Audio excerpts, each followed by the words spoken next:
Hello and welcome to the i3 lecture series hosted by the Masters in Digital Photography here at the School of Visual Arts. I'm Julie Graham. I'm delighted to have Leslie Smolan present this semester's finale. Leslie is the Executive Director of the Estate of Rodney Smith and a successful graphic designer and creative director. Born in New York City in 1947, Rodney Smith was a fashion and portrait photographer who combined portraiture and landscape to create incredibly imaginative photographs using only film and light, no retouching.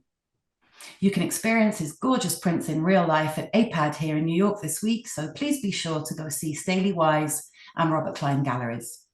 Welcome, Leslie. Good evening. It's wonderful to be here. Thank you, Tom, Julie, and Marco, and everyone for joining tonight. As Julie said, I'm Leslie Smolan, the Executive Director of the Estate of Rodney Smith.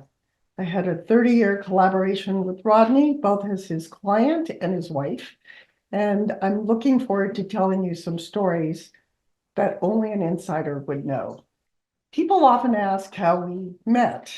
In 1987, I was running my own design firm, Carbone Smolan Agency, with my business partner, Ken Carbone. A fellow art director suggested that Rodney show me his portfolio. Now, I get many calls from photographers, so I tried to get rid of him until he mentioned that he lived in Connecticut and he knew of a house for sale that was down the street, right where I was house hunting. I visited his studio and I was just absolutely stunned by the quality of the work. They were unlike any other photographer portfolio I had ever seen.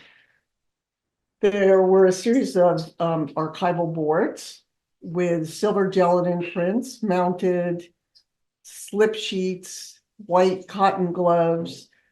He carefully turned every board over, and this was really the work of an artist. I instantly fell in love with his talent. Falling in love with a man would come later. Some say his pictures are surrealistic, like Magritte. Some talk about storytelling and narrative, like Edward Hopper. Some are amused by the surrealism and sense of humor, like Lartigue. And some of them have an incredible sense of style, impeccable composition and tonal range, much like Richard Avedon or Irving Penn.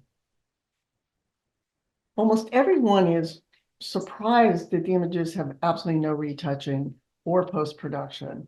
Everything was shot in camera, full frame. He was really one of the last great film photographers. Now, the great irony about Rodney is that his pictures look the exact opposite of how he felt.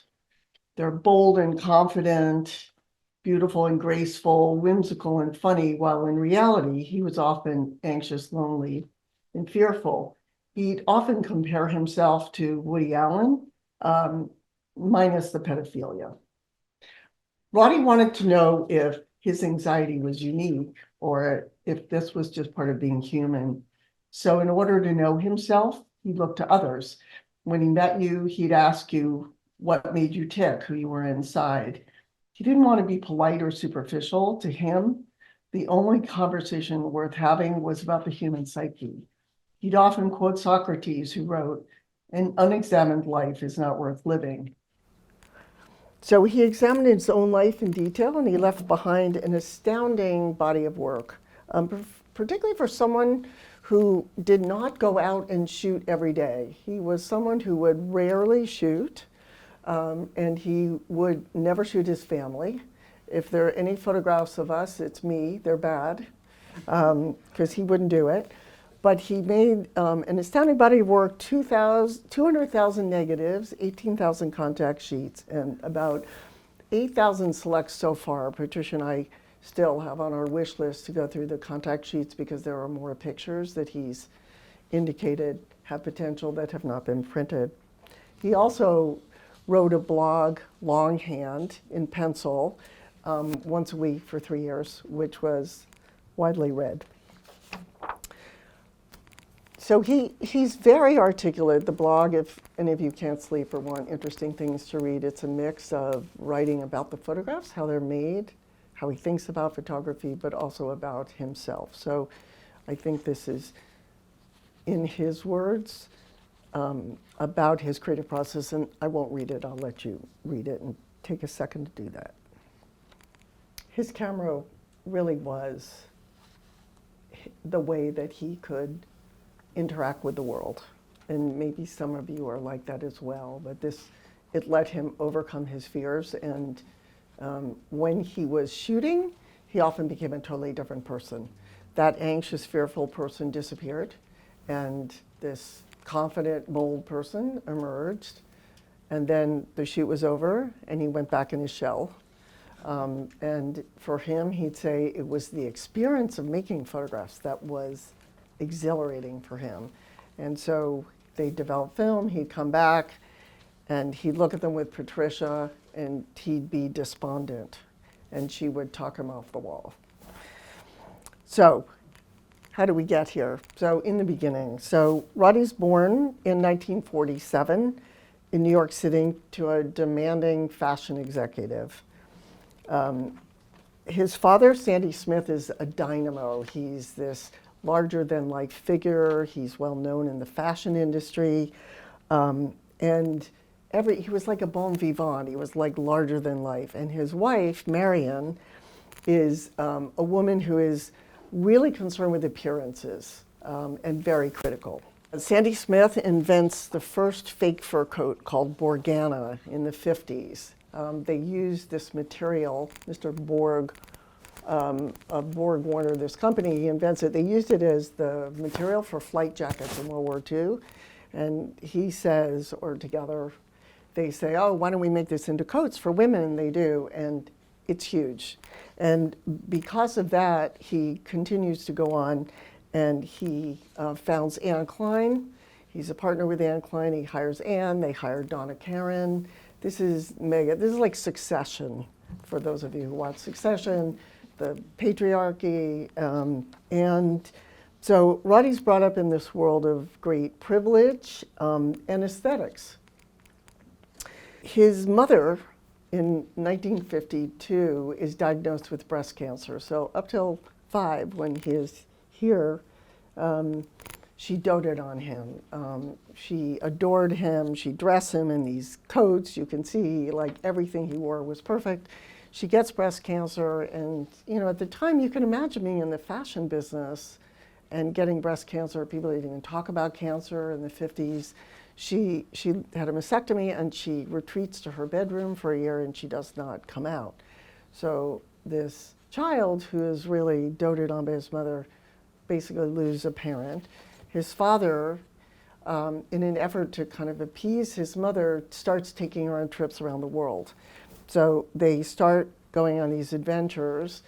As again, you have to remember, this is the 1950s. I think airline travel was new, and they're riding camels in Egypt, and they're at the Taj Mahal, and Roddy's left home with the help. And they go for months and months and months at a time. I mean, they took the QE too, and so it's a very long time, and he's left home with this German couple, Martin and Fritzi. And Martin is an amateur photographer who sets up a darkroom in the bathroom. And he is so attached to them that when they have their weekends off, he goes with them on their days off. And his mother, again, is very critical, and maybe it was, again, a reflection of her own self-worth, being in this fashion business and now feeling like she's not whole. But he feels like he is, really part of a different world. So he kind of rejects his parents. He feels like they reject him in a way. They don't think this is his perception. Could be just all adolescents who reject their family, but I'm not good enough. My parents don't want me to go into the fashion business. His sister is 5 years older. So at 8, they move to this very big house with the help. Then they send him off to boarding school. His mother, again, concerned with appearances, finds the school, Avon Old Farms, that looked like Hogwarts, and It's beautiful. I've been there. And she picked it because it looked good.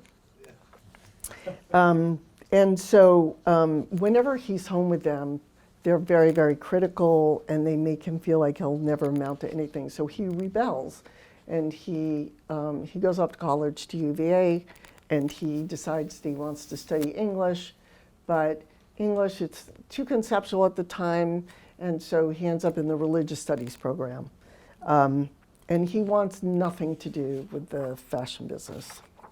So religious studies really starts to speak to him. It asks all the questions. Why am I here? You know, what does it mean to be human? What's important? And so he gets a master's degree at Yale, and he manages to talk himself into a double major, photography as the second under Walker Evans, studying theology. So he gets a Master of Divinity degree. And he's looking for meaning in his life. And theology provides a way for him to express himself. And he says the photography department under Walker Evans gave him the technical part, not what he wanted to say, that he had to get from theology. And so he through his career becomes this unbelievable technician. I mean, he later on studies the work of Ansel Adams, the zone system, the technique, and it's really very much part of who he is.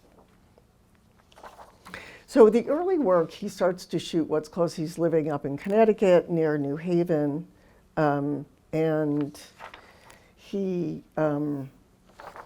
so he's in graduate school and he's starting to shoot landscapes, and all of a sudden, 1972, his father dies of a massive heart attack at 57. So here, as he says, like, here's this person that he was battling. It puts him into a tailspin. He writes, "Suddenly it was over. The Grand Master, superhuman himself, had just died. And with it, all the battles I was fighting came crashing to a halt. I had gone from feeling desperate to separate myself from him to feeling totally alone and helpless without him." So again, Sandy Smith was 57, Rodney was 25. 10 years later, his mother dies of breast cancer. So both parents pretty much disappear. So after receiving a divinity degree, he teaches photography at the University of Bridgeport, and he spends his free time traveling through New England. You can really see the evidence of impact of Walker Evans, I think, on these. You know, and I've only recently, Patricia and I, a number of curators keep coming to the archive, going back and looking at the old pictures, which I basically had sort of ignored. That was like your last life. He was married before I met him, and it was like your last life and your last wife.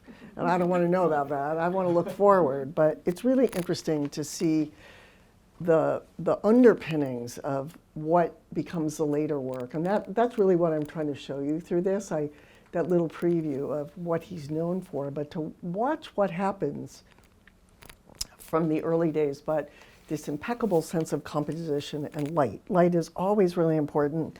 And he talks about, again, this idea of available like painters. He very much thought like a painter, that light, like Renaissance painters, doorways, porticos, they're entryways for illumination. He gets, in 1976, he's awarded a fellowship by the Jerusalem Foundation, and this is a 3-month trip to Israel, where these masters of music and writing are all there, and they pick this young guy, and they bring him over, and they think he's going to shoot heads of state, and he wants to go out into the desert, and he wants to shoot all these different religions. He finds nobility in these people, and you'll see this over again in these early portraits. He'd shoot with a 35mm camera.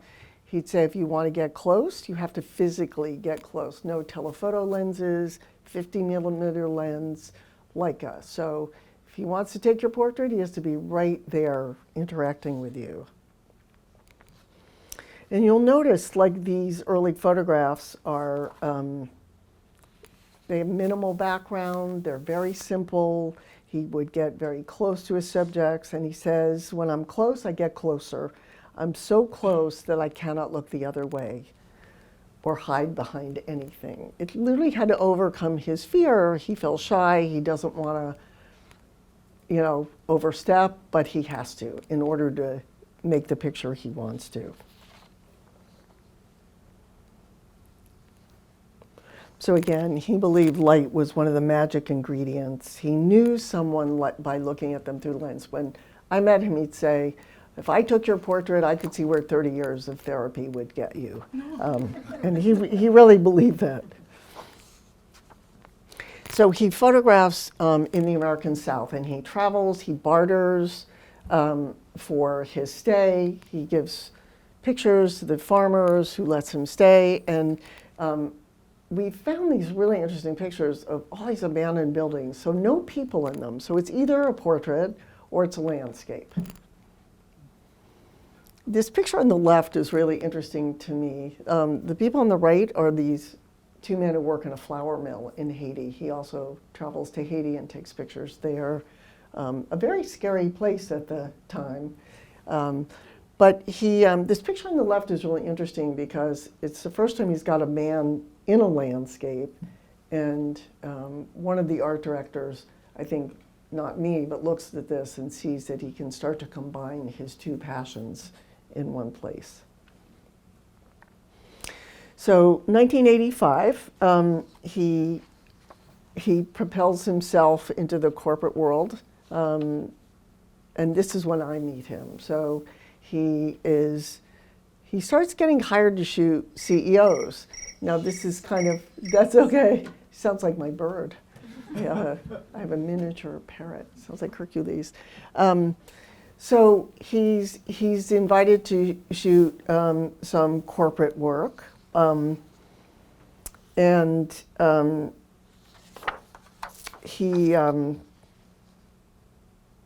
It's interesting, but also difficult for him. So it's the first time he's not picking his subjects. So these are people who are assigned to him.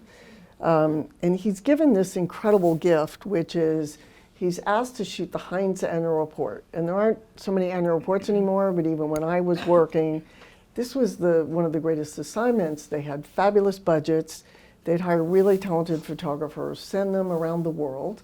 So he goes from being an unknown, literally a fine artist, and he gets hired by this art director, Bennett Robinson, who had a company called Corporate Graphics, to shoot the Heinz report, which is literally the penultimate assignment. And this is kind of a theme for him. Like even being sent to Israel for that fellowship was amazing. I chalk it up to because I think he was an incredibly talented, smart, and interesting person. But he starts photographing these CEOs. Now it's interesting because, so the art director says, what I want you to do is I want you to photograph these people in landscapes, but I have to understand exactly where the photograph was taken without a caption. So even the ones back here, you can see John Hench was shot in England, and Robert Kuipers was shot in Belgium. And it's interesting, these are CEOs, and this is the masters of the universe moment, where most of them are marble. And the guy would say, what? You're shooting me in a bar? Does that make me look like I'm alcoholic? What is that? But it was so interesting. So he didn't look like a photographer. And he would joke that he went to boarding school. He would sleep in a jacket and tie almost. He was never without a tie. And he had, like the blue blazer, the Brooks Brothers shirt, the pants, the shirt, the loafers. So he looked like them. And one of them described it like Ferris Bueller's Day Off. Like they'd go with him and he'd start, I don't want to go, like, can't you shoot me in the boardroom? He's like, well, let's just stand over here by the window, and he'd get them there. And he'd say, well, the light's not so good here. Let's go up on the roof and see what's there. And all of a sudden they'd be sort of engaged in this whole process of being led. And one of them said, literally, at the end of the day, the guy invited him back to their house. And the guy said, there's only one problem with this shoot. And Rodney said, well, what's that? And he said that it's over. And so here are these guys who are so powerful. I mean, they run the major companies, and they gave him days. And he's flown around the world in these private, and they liked him. And this is really a way, I think, of him starting to reconnect with his father. And again, this is a time where he can't even afford a new shirt. I mean, he's so broke. But he really changed the nature of corporate portraiture, and this is when I met him. So I was like, I want to hire this guy. I want my projects to look like this. And they have this journalistic quality. So again, he's shooting with 35mm camera, Leica. They're so sharp. They're all natural light. They're very human. They're not these guys who seem unapproachable. They seem like people you'd want to know. So I want to hire him, and so I meet him, and I'm like, okay, I've got a project for you. So I hire him, and the first project is a disaster. So I'm doing this brochure for Merrill Lynch for the mergers and acquisitions guys who really think they're all that. I won't use a bad language. We're being recorded. And Good editing, so they cancel 3 times. And we've rented this very, very expensive space, and it's a really expensive shoot. And so finally, the day of the shoot, we show up, and he's got his camera, and I didn't realize he doesn't shoot Polaroids. So I have no idea what he's shooting. And he's got this picture, he's got these people around a table, and it's a recruiting brochure, and it's supposed to be a portrait of one young banker, you know, aspiring to the levels of these mergers and acquisitions guys. And he's got these people sitting around a round table pointing at pieces of paper like this. And I'm like, oh my God, this is really, really bad. And one woman, I just thought she really didn't look like the person I wanted to be in the shot. So I go up quietly and I whisper and say, could you get her out of the picture? And he said, oh no, I love her, she's great. And I'm like, this is really bad, all of it's bad. So, and he knows I'm upset, but does he ever say anything? No. So 2 weeks later, he says, I'd like to show you the filming. He knows I'm really upset. We meet in a coffee shop, and he pulls out the film. It looks nothing like what I saw. And this happened throughout. So here's the picture. So the people are in the mirror, and this is not one where they're pointing, and the woman looks perfectly fine, but it's really about this guy in the suspenders, you know, who's the up and coming, and it didn't look like this. I mean, the room didn't look like this, the light didn't look like this, and over again. So as the creative director, I learned to totally give up and not direct. And he'd say, don't direct. And he would always say, my allegiance is to the picture, not to you. Now this got him in a lot of trouble through his life, because he was known to be really difficult, because people would say, take that picture, and he'd say, no, I'm not taking that picture. It's not a good picture. I won't do that.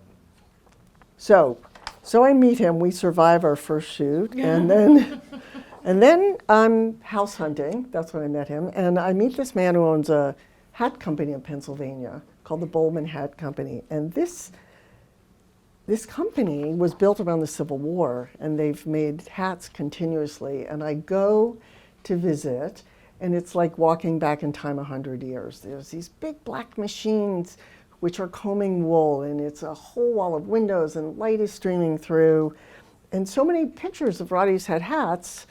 And I was tired of working. I think it was 10 years in, working, 24/7. And so I said, hey, would you want to do a self-published book about hats, about how hats are made in this very unglamorous place, and yet they're symbols of fashion, or you wear a hat to disguise yourself, or all of that. And he said yes, too quickly. I should have noticed, but he did. So we go and we make up scenarios, we go to the factory, and it's really this amazing place. And they make hats through a combination of steam and pressure. So there's all these molds, and the steam is just billowing everywhere. Maybe that's where he got hooked on fog. I never thought about this before. Maybe that was it. I love Paul. So Paul Martineau is the curator at the Getty Museum who wrote the book that's here that you'll see. And this is his description of this image. He says, bathed in light and steam and shot from a low angle, the worker in Man Making Hat Number 1, Adamstown, Pennsylvania, is heroized, recalling classical depictions of Vulcan, the Roman god of fire in the forge. Love that. And he compares it to Gene Smith. And Gene Smith has some similar kind of pictures of workers. And Roddy loved Gene Smith. That was one of his heroes. He loved the intensity of his work, the blacks, the really strong characters. So we shoot the factory and then we contrast them with images of people wearing hats. The picture on the left is shot at Lock & Company, a hat seller in London for another project I hired him to do because I got over the first hump. And the other was taken on near where we live now. So we ended up actually buying a house closer to the city, which is where the studio is now. And this is Pamela Talese, who is, she's actually a painter herself at the moment, the daughter of Nan Talese, who's a publisher. And you can see his sense of humor. It's this like quirkiness of sticking your head in a bell. So, fast forward, I end up marrying him. And we go on our honeymoon to Italy. And this was really, we married in 1990, and it's the beginning of our lifelong collaboration, which in addition to all the assignments and books included renovating a house, which is a whole other story, a massive story, for 30 years. So there isn't 1 inch of this property that has not been artfully orchestrated. So it's interesting, it's one of the few self-portraits. He hated his picture taken. He felt like his mother criticized him so much. We had no mirrors in our house. He hated to look at himself. He hated photographs of himself. We're in Siena. We actually had a horrible honeymoon because the dollar was so weak. A pizza cost $100 in 1990, so you can imagine we came back early. But we're walking through the streets of Siena. He sees this window. He says, stand here, turn sideways eyes to me, and he watched light, and then we basically jumped on the next plane and came home. So he continues to shoot pictures for himself. This picture on the left is Cumberland Island. It's off the coast of Georgia, where John F. Kennedy Jr. got married, but it was owned by the Carnegie family. The half that's not Carnegie Hall, and they had many descendants, and there's no money left. The other side, I guess the lesson is have 1 kid, don't have 8. So they donated it to the state of Georgia, and it's this magical place where there's no cars, there was no cell phone service, the turtles come up on the beach and lay eggs.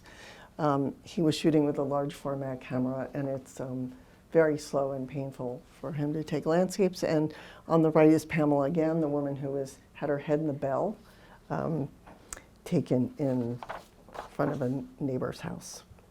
And again, this one of Pamela is amazing. You can see how one side of her face just falls into darkness, and then through that veil, it's so delicate, that little bit of her eye. It's such a strong and stable composition. A lot of his work, you'll see they're dead center. The figure is dead center. He's gotten in so close, we can see the jewels, the fabric, the dappled light on the front of her, but it's also mysterious. I mean, we're right up there close to her, but it's also a mystery at the same time. What was amazing, again, me standing right next to him, the pictures never look like what you're seeing. He knew how to expose his film so things would fall into darkness. This is a question I have for you, digital photographers. I don't know enough about digital, but can you achieve that kind of effect with things falling into shadow like that, where it changes what you see with your eye? I don't, can you? Can you, you can? You can. See, so maybe it doesn't require film, but for him, knowing how to expose his film was really part of editing. So that's why it happened in camera. So despite tight compositions, they're all spontaneous. So these look like they're set up. You say, oh, they must be rehearsed, staged. No. He was really a location photographer, which means he'd scout, he'd find a place, no rehearsal, and then literally the day that the shoot had to happen, that's when he'd discover it. Because he'd say the light would change, it would be cloudy, it would be raining, it would be all sorts of things. For me, this picture on the left is so Wes Anderson. I feel like Wes Anderson looked at his work, because these are 1980, 1902. So here's the hat book. And I love these. These are pairings that Paul Martineau put together, which are just fabulous. His sense of the two pictures speaking to to each other, I love them. So the picture on the left, Annika on a bicycle, we called this icicle on a bicycle because this was a woman who was this German model. He was shooting for New York Magazine, and he hated this woman and she hated him. And he kept trying to get rid of her and send her home. So he said to the art director, I don't like her. The other girl's from Puerto Rico. I love her. And they said, no, we booked both models for 2 days. You have to shoot them both. Well, he gets the film back. There isn't one good picture of the other woman and one bad picture of her. And this person who needed to look deep into your soul to figure out who you were, all of a sudden realized he couldn't do that. And that models were different than portraits. And I think this is a real turning point where we see more of the backs of models. It's more about body language. It's less about their face. He would pick his own models as often as he could, but it was really, they were more players in a play for him. So most of these are fashion shoots. He would go out and shoot for himself, but he loved the idea of having models, having a crew, having the team, and going out on assignment. These are some early pictures he did for W Magazine. I think it's so interesting, the picture on the right, Peter, it feels a lot like those migrants and the workers, and you see the thematic qualities of that early work now start to permeate the fashion work. Again, the irony of this was not lost on him. He rejected the fashion business, and slowly he's now put his foot back into it. The hat book was kind of this transition moment. For some reason, there's also chickens and ducks in half his pictures. I have no idea why, but they always seem to show up. And here a horse. Again, a very sort of funny picture with the horse looking at you. The picture on the left, surely, there's this timeless quality. You really can't tell when these were taken. In the 90s, right around this time, what was popular was a style in photography called heroin chic. That's what a lot of the magazines were doing, which was photography that looked like it was taken with like an Instamatic. Corinne Day was shooting pictures of Kate Moss that looked like they were drug addicts. This was so not Roddy. He was, the opposite end of the spectrum. So this classicism is the thread through his work. He was very particular about the clothes. Now this one was one of a series of pictures he did for the New York Times called the Line series, and there was Skyline, this is Skyline, Hemline, and Airline. And they just would give him this theme, and they said the only requirement was that you had the New York City skyline. So he scouted, he realized he wanted to do it the Twin Towers, and he rented a barge. So what they're doing is they're standing on a barge in the middle of the Hudson, and the morning of the shoot, it's pouring. And they call him up and they say, we're sure you want to cancel. It's pouring. He's like, no, this is perfect. Mm-hmm. He loved rain and fog. Mm-hmm. It was like a big softbox, and it made things more enigmatic. Mm-hmm. So there's a stylist, Elizabeth Stewart, who's a very now well-known stylist to the stars, who was the stylist on this, and the stylists in some cases were art directors too in this. And so they picked all the clothing and he staged them so they echo the skyline of and then of course the World Trade Center, which is not there. So he said, and this is a skyline, but it's also a timeline, because, you could never recreate this.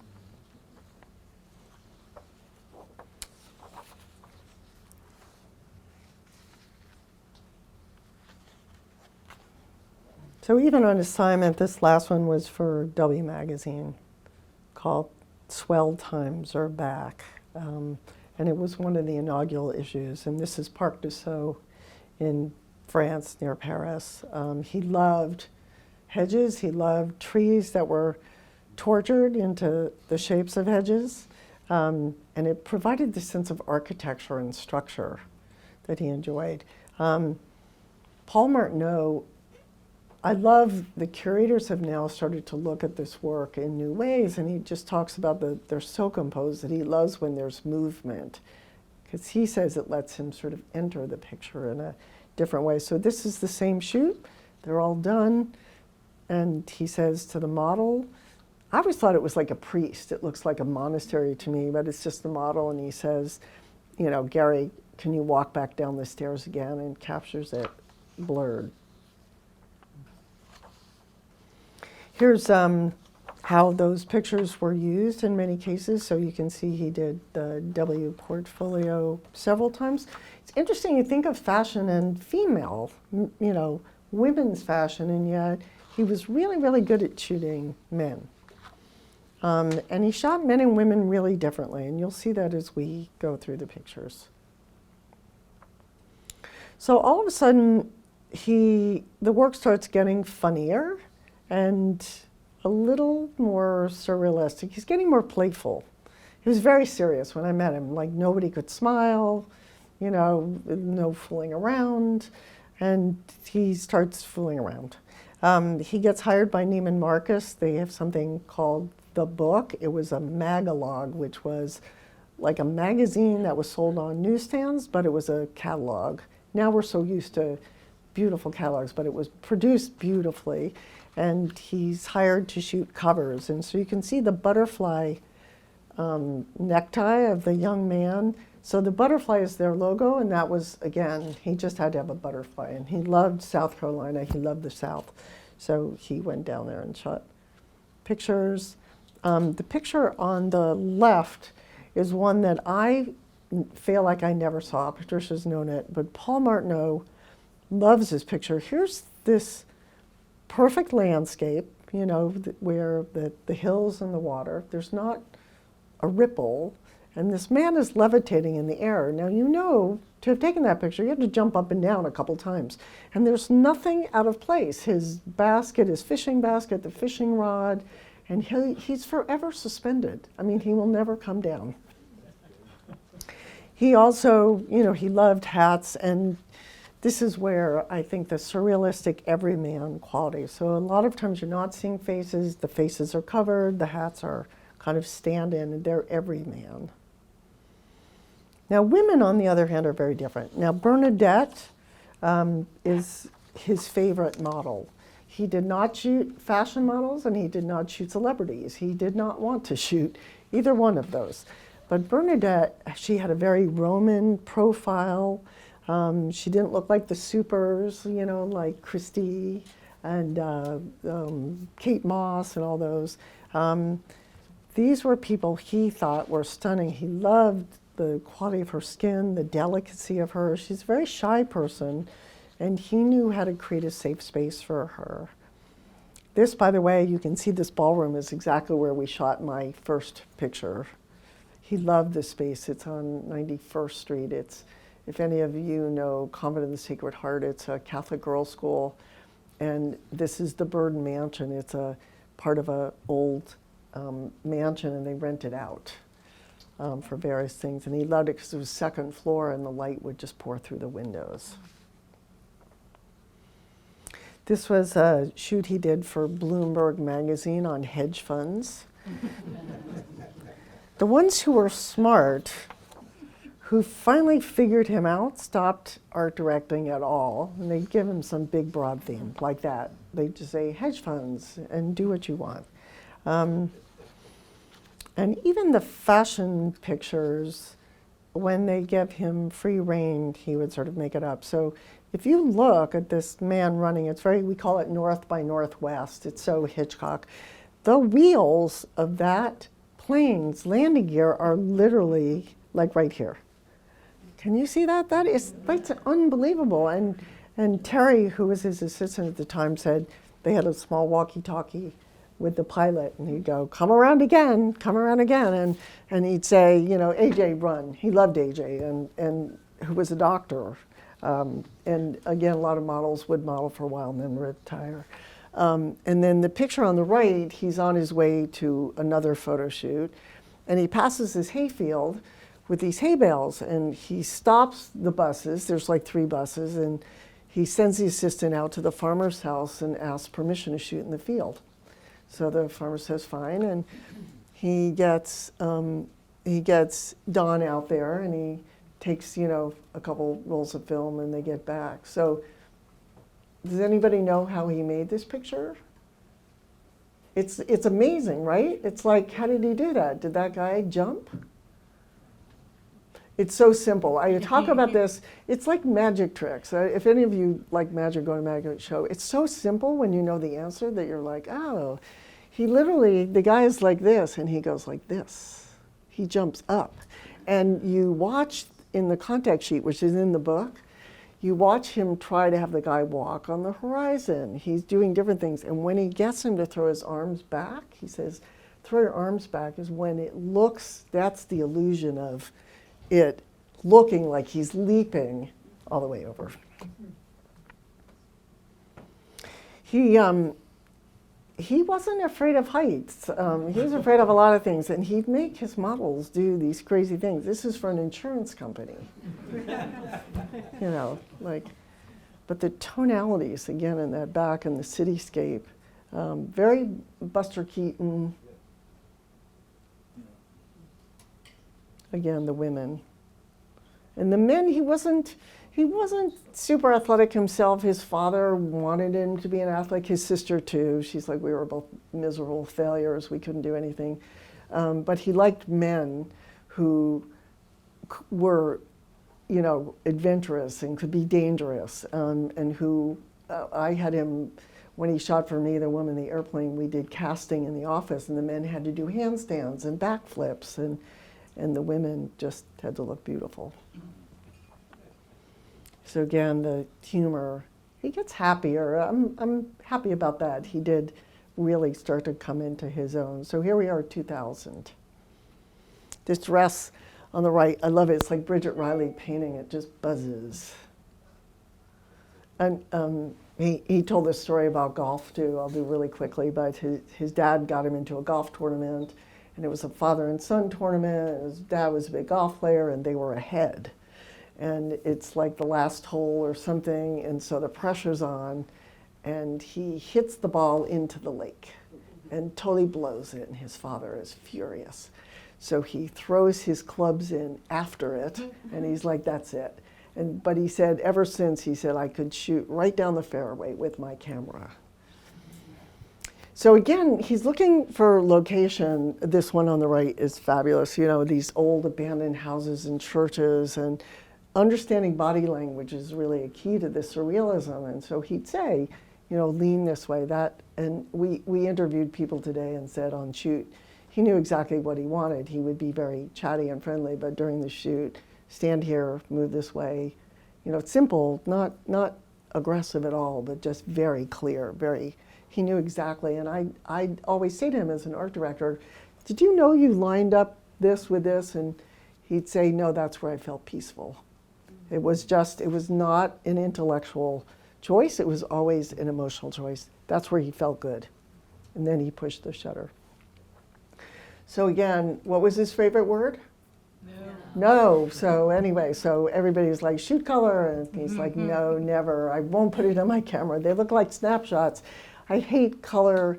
I hate C prints. They're plastic. I hate Cibachromes, all that. And then Epson came out with digital printers, and they gave him a printer. And Patricia had joined. And so she said, well, let me show you what could be done on this paper. And he's like, well, maybe. So he decided that he would try. And he was very much a fan of Sarah Moon's photographs. And he was a huge student of painting and writing. And so he felt that these would look very much like paintings. And this is actually shot in our garage, and a backdrop out of focus. So he's like, okay, my black and white's all about sharpness. I'm going to go soft focus. And so he did this again with Bernadette. But pretty quickly, he realized that he could shoot sharp the way he liked and go back to this incredible sense of composition, but he limited his color palette. Becky Semp, who also wrote the second essay in the book on his technical practice, said, it's unbelievable that someone who had this color sensibility never shot color before. And you see the subtleness in these tones and the quality of light always. Paul talks about this, Van Eyck, and how color has all these meaning in paintings, in these Renaissance paintings. And you see the red is passion, and the green is fertility. And also the amazing thing, again, that I didn't see, but these mirrors in the background. So Van Eyck paints himself in that mirror. I don't know if I've looked close enough if Rodney's in there, and then the dog is in one, and he put a cat in the other. And then here's the cover of the book, which Paul picked. Rodney always talked about religion, that he studied it, he wanted to believe, and he could never quite make that leap of faith. I think photography really became his religion. Paul talks about this picture in the most amazing way, that the buildings are sharp in front, and then you have this figure at the top who's almost like a calligraphic brushstroke. And so Reed Kelly is this model who is an acrobat. He was Spider-Man on Broadway. He's in Cirque du Soleil. The man can do anything with his body. And they had been working together for a while. And so Rodney was doing a lot of his normal things, like on the edge. And then Reed said, well, what if I jump from that building to that building? And of course, he expected Rodney to say, no, it's too dangerous. But Rodney was like, can you do that? And so he did. And Rodney said, yeah, that'll work. And he's dressed up. I mean, this is like a beautiful, like $1,000 suit and shoes. But he, as a dancer, he knew how to hold his body and move it. And as Paul said, his feet are not touching either building. Mm-hmm. So forever he is suspended between leaving and arriving. Love that. If any of you have read the book A Gentleman in Moscow, this is the cover of that book. And he, again, would scout the location and find it and try a number of things for Brides Magazine. There's the duck again. I always kept saying to Patricia was on a lot of these shoots. I was at work doing my day job. And she's like, I don't know, like, you know, the ducks showed up. They were on call. They got the call sheet. This one is shot at 125th Street for New York Magazine. It was love. It was sort of love in New York City, basically. And so he went all over New York and shot, and they wanted the taxi cab. That was it, because it was an icon of New York. So he lined up all these cabs. They're all exactly the same model cab. And what's astounding to me is that you, up in the right-hand corner, it's a little hard to see projected, is a digital billboard that's moving. So the next frame does not say you. So to get that, and when he got there, he didn't plan it. He never planned. It's not like he took a Polaroid and he knew what he was going to do. He didn't shoot Polaroid. So the assistants had to literally go into Fairway, drag out all these pallets, try to build this kind of rickety podium for him to stand on to get high enough to shoot down on them. And again, you know, the fact that things are moving. So his shoots were really fast and efficient. I was really spoiled as his client because we could get a lot of pictures done in a day. he was never tethered to the computer. I did then other shoots, and they'd be with the loop on the screen, and is it sharp, and is it this? And he was like this, done, next. Just kept moving on. Again, this kind of timeless quality to them. He'd find these location. It was all about location. And the fabric, like the texture in her shirt, is phenomenal. Printing his work is really hard because there's so many subtle tones. The highlights have lots of detail in the highlights. They go from pure white to little less of that, and then the darks are super dark. As someone who loves ink on paper, I talk about 3/4 tones and quarter tones, but there's detail all the way through. Very easy to lose. This is the description written by Greedon Carter to the book. His description of Roddy was Wes Anderson plus Rene Magritte minus Federico Fellini divided by Irving Penn equals Rodney Smith. And he got him. He was a total contradiction. He was just, you can't fit him into any bucket, and his work just doesn't look like anybody else's. So just a few more photographs. These are, again, for me, taken in the Dominican Republic. I was hired by hotels to go to places that didn't exist. So it would be sun, sky, sand, and they'd say, we're going to build a resort here. You have to make up the story, and what is it going to look like? And then they'll build it. So I had this great opportunity to do that and sent him off to the Dominican Republic. This is the first seaplane that ever landed. This is where the whales come to lay their babies in the waters. It's really an amazing place. And as my daughter said, Mom, does anything you design ever get built? And 15 years later, it's still not built. This is the developer's dilemma, where it's a very long gestation process. This model on the right with the Victoria is the most gorgeous woman. She's Miss Hungary, and he would stick a lampshade on her head. But again, it's scale, dead center. And I love the pairing of these two at the end of the book. And here's Reed jumping out of the top hat. And at the end, it was interesting, the magazine's budgets kept shrinking, corporate budgets kept shrinking. He would do work on his own. He had a fabulous stylist, Renata Lindler, who was German, and they'd make all these props and come up with these crazy ideas and go build it. He says, I think my pictures take you to a place that perhaps does not exist, but with just a little effort on our part could exist. If we could be all we wanted to be, if we're capable of being ourselves at our very best, all of my pictures would be possible. Anyway, thank you very much. Someone asked me, I want to take some questions, and someone asked me what's the difference between the two books we have here. The Rodney Smith photographs, it's a softcover version, is the last book he did. We did together before he passed away, and it's based on his blogs. So we took like 5 blog posts, and it's organized thematically around those. The blog's on our website if you ever want to go. And it's the first book, I think, that we had color photographs in. The new book by the Getty Museum, which it's the first book done about him. It's that whole evolution of the work, and it's very interesting. The writing is fabulous. So you're welcome to look at both those. So I'd love questions. Anybody have questions? I'm just wondering about the process as far as the pre-production, because there seemed to be, very conceptual and very design, very structurally, and also the props and all of it. But you give the impression that he worked very efficiently and fluidly and so on and so forth. So I'm just wondering about the pre-conceptualization in the sense of, as an art director, as a photographer, what was that, basically? Can you talk about that?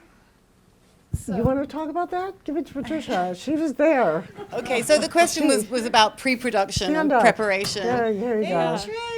Hi, guys. I was Rodney's first assistant and master printer, and I was on a lot of these shoots.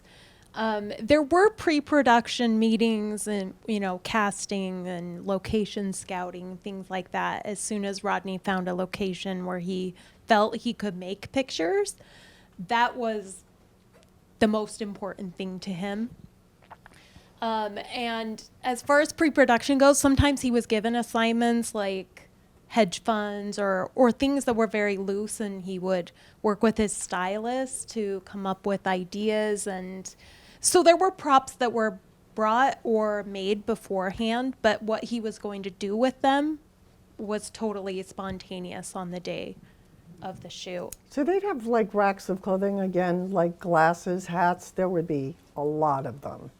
And then he'd get to the set and then he'd say, try this one or try this. So that was the variation, but where he would stand, where the picture was taken, was totally in the moment. There's a picture that's not here on this woman on a series of mattresses, like Princess and the Pea.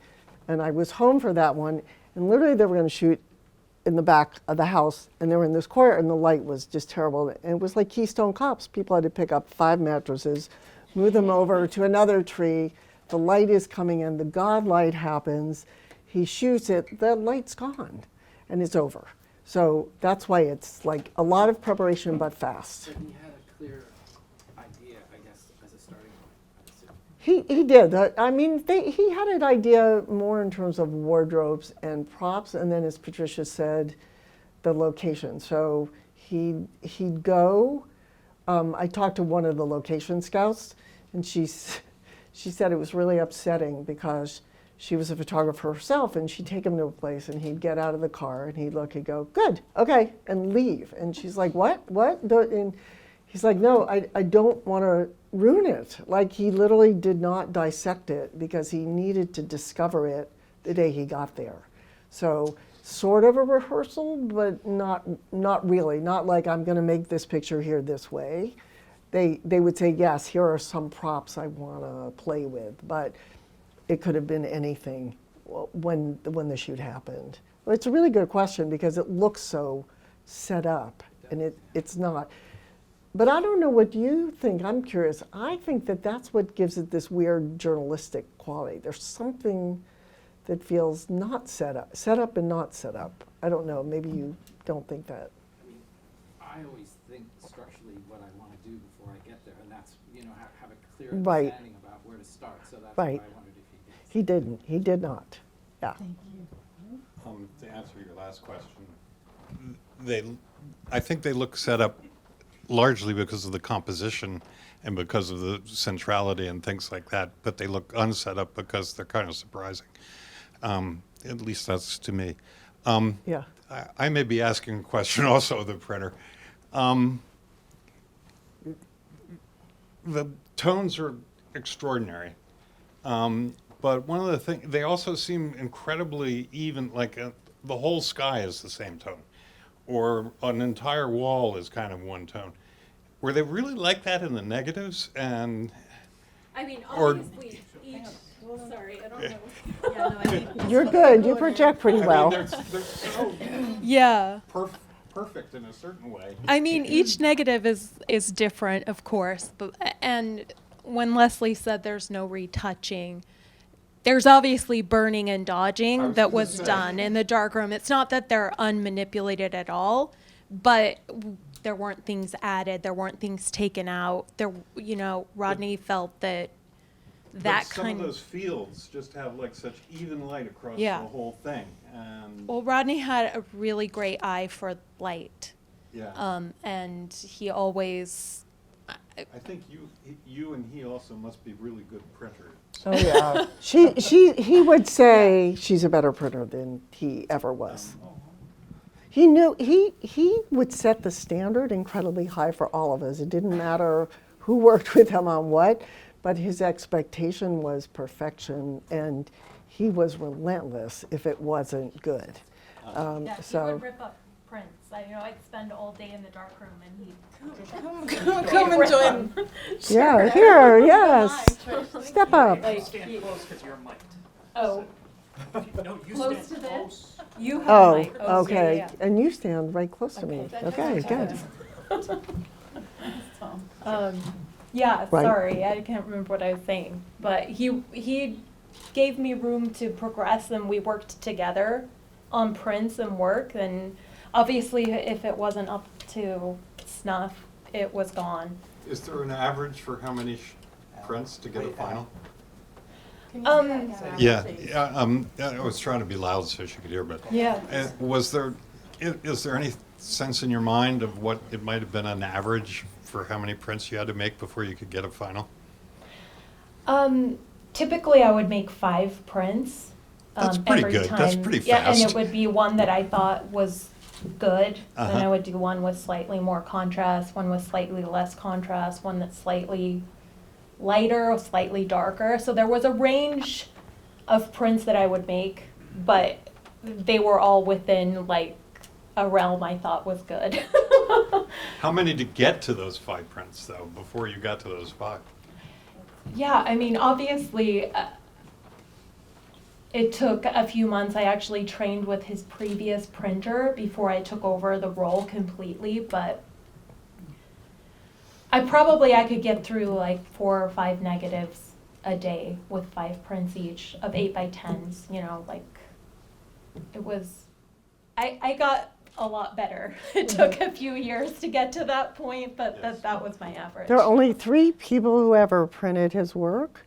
So the first was Terry Falk, and Terry was there. He met him while he was teaching in Bridgeport, and then he left. Sam Pettengill came, then he left. Terry came back, and then he trained Patricia. So, and Terry is a master printer. He's printed for. Philippe Halsman and Yeah, Philippe Avedon. Halsman and Avedon and like others. He's an unbelievable printer. And so he then trained Sam, and poor Sam, it was months of prints getting ripped up. I mean, it was lots and lots. And Roddy never complained about the material or how much he was going through, but it's just like, nope, that's not good. And he wouldn't keep it. I mean, there's no, bad things lying around. And then Terry came back and then trained Patricia. And then Patricia was really the one who trained Roddy on the archival pigment print. And he loved it because he could now have total control, right? And it's watercolor paper, it's Somerset velvet, it's this toothy painting, it looks like paintings. They don't look like normal photographs, which he loved. And he was all into the object, the artifact, the print. He would say, I make pictures because I want the print. It's not just the image, but how it looks and how it's framed and the mat, etc. Thank you. Thank you. Thank- Any more questions, comments? Anyone Anyone who hasn't asked a question Yeah, yet? there.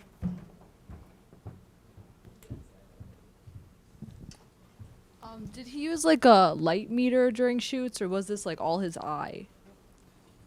Oh, yeah, we definitely used a light meter. Okay. Yeah. So like, but even in like, just like in the beginning, or just like throughout, like, was it a lot just like his own?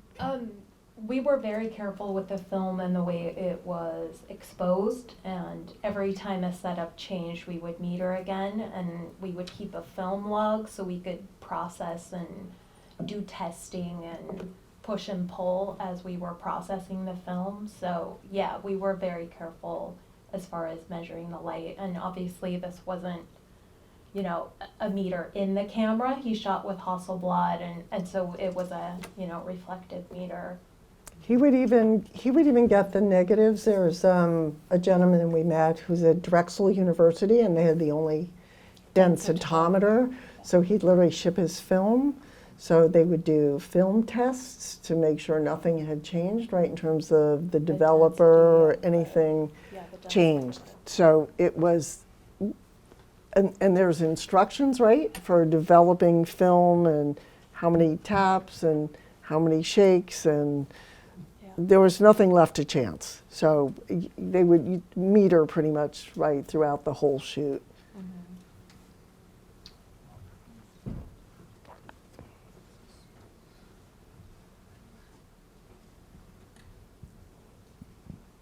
Hi, Thank Hi. you so much for sharing all his beautiful work and Thank you. his story. So like in the beginning you mentioned like how he didn't want it to be in the fashion industry, and then he kind of like made his way into a fashion field.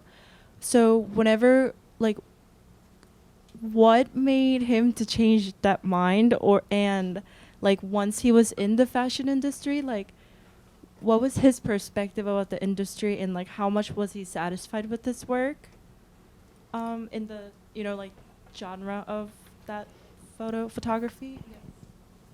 No, those are really good questions. So he grew up in this environment where appearance was everything, right? So, and his mother dressed him like always. And so he understood, even in boarding school, that one person's blue blazer was not somebody else's blue blazer, and the buttons were different. And, he really understood fashion from the inside out, and then even their houses and the decoration and the polishing, the silver. So this aesthetic quality was really baked into him. And he would say that, he rejected it all, but he found like it was already there. So I think in a weird way, his parents dying liberated him to go back and embrace his roots. He thought fashion was really superficial, but ultimately his approach to fashion was more about inspiration. That he really believed in beauty. That was his religion. And that he wanted people to look at these pictures of fashion and say, I want to feel like that. I want to be that person. So if you look, it's almost like anti-fashion photographs. He's not zeroing in on the lapel. It's not about the detail on the buttons. This is a story of this woman, on the wing of an airplane, soaring, like, oh my God, being liberated. For him, that's a whole other kind of fashion. Now, sometimes his idea of fashion did not sync up. So like Ralph Lauren said to him once, oh, your pictures are too strong for my clothes, which was, I think, just sort of a way to like get rid of him. They weren't enough about the clothes, and so it's interesting. I think, he did work for, Bergdorf Goodman and a lot of retail stores, and he did do work for the brands, but people had to know what they were getting. And ultimately, as he got more and more successful, people hired him for what he did, and they no longer tried to force him to do something that he wasn't going to do anyway.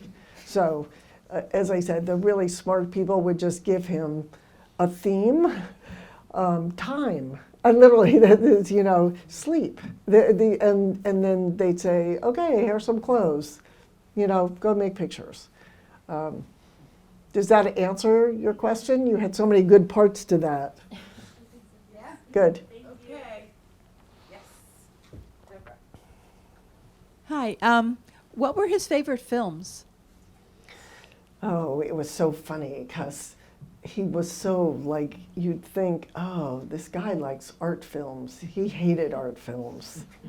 He really didn't watch Fellini, I think. He'd like Rock'em Sock'em pictures, Born Identity, Chase, Chase, Chase, James Bond, And his book, and his reading, he would read, he'd read biographies. He was really interested in people, stories, but then he'd also read like The Born Identity, like, these like weird mysteries and those kinds of things. So it was not highbrow. It wasn't highbrow taste at all. Should I ask? Yeah. And what were his favorite films to use to make pictures? Oh, his film, stock. That's the better question. Go ahead. Tri-X and Plus X were what he used for black and white, and then for color was Fuji MPH. All right. One last question. Let's keep it short because we are nudging past 8:30. Oh, goodness. actually had two questions, but Yeah. okay. I was wondering the whole idea of the analog, and I'm just wondering about, are you keeping to that in the sense of, his only working from prints and only, or are you working with his images digitally now, I mean, scanning the negatives and so on? The other quick question was art. You showed mostly work that was done, and he was an artist basically, very much so in how he did commercial work. But I'm just wondering, did he do a lot of personal work, or where he went out on his own and shot his own artistic work? Because they're mixed together, it's yes, he would do both, is the simple answer. I mean, it took a lot for him to get himself out of his chair to go take pictures. he was king of napping. He'd take like 3 naps a day. But when he would get his group together, Renata, Patricia, because he liked the production in the end, he really enjoyed being with this group of people and making pictures together. It wasn't at the end the kind of solitary process he had at the beginning. But even then, he took his family with him, and he didn't like being by himself. He liked having the entourage with him, so he did. It was interesting, one comment is, he did this shoot that was huge, and there were like all these people in windows, and there were hundreds of people around, which would have terrified me, and I couldn't stand it. And he'd like take a nap on set and fall asleep, and he was perfectly fine. He knew what he wanted, when he wanted it, and that was it. Wow. Yeah, he was like super decisive, and it's when he was done, he was done. He didn't belabor anything. Perfect place to end. And thank you. I would encourage you all, so just so you know, if you're interested in the books, they're here. I'm happy to sign one if you want. I'm happy to not sign them. Patricia will help with that. And please sign up for our newsletter. We're doing these oral histories of people who Sign up for their newsletters. behind the scenes, and it's my favorite thing to do. I now say I have a client of one instead of all my clients. Thank you so much.